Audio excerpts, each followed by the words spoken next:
Jo sóc d'una generació ja que quan fèiem l'educació secundària, primària per descomptat no n'hi havia valencià, i quan jo vaig anar a la secundària va començar, no? Claro, en aquell moment estic parlant dels anys 70 i era una qüestió impossible pel règim que estava acabant, no?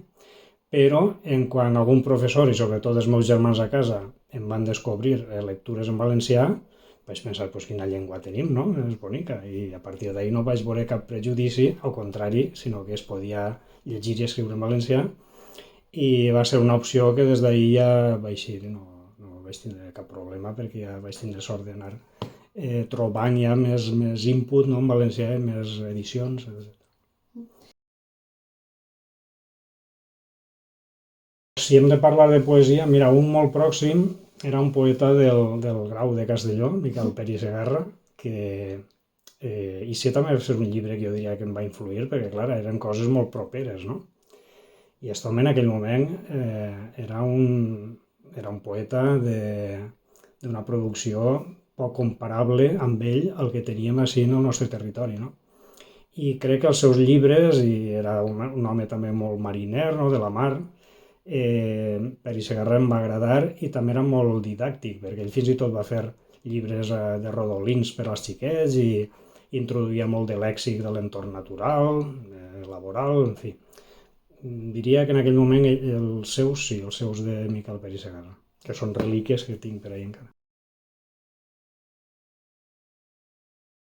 Faria cap a un clàssic, que era Jordi de Sant Jordi, de l'edat medieval. Per què? Perquè jo crec que em va captivar un poc l'efecte, no?, de la sonoritat de la seva poesia. A banda de que era un poeta que calculava molt bé tots els recursos estilístics, però jo crec que va ser sobretot la fonètica de la seva poesia la que em va encantar, i perquè també vaig tindre ocasió de llegir-la i que me l'explicaren, no? I bé, a partir d'ahir de Jordi Sant Jordi ja fem salts, no?, també passant per la literatura castellana i hispanoamericana. El tema de la musicalització dels poemes ha sigut sempre una cosa molt gratificant, però que m'ha vingut pels músics, no? Diguem, jo crec que en tinc una trentena i sempre ha sigut invitacions o bé a fer el poema que acompanyarà una composició musical o a l'inrevés, o bé et donaven la música i deien ahir has de posar una lletra, no?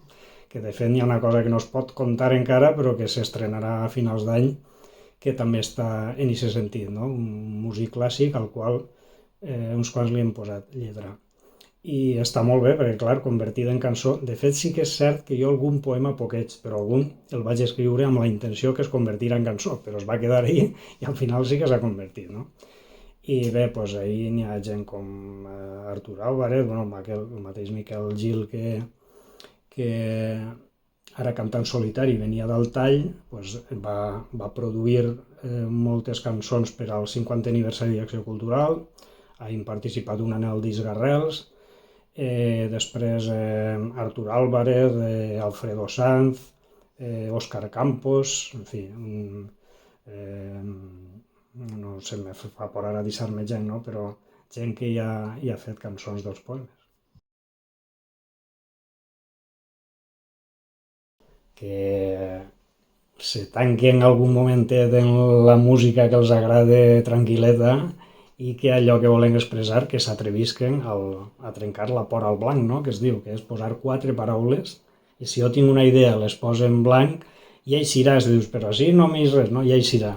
Però el fet d'escriure, que va lligat evidentment a la lectura, llegir i escriure no es poden separar, és una activitat interessantíssima i que jo crec que tot el món pot fer, qui llig pot escriure.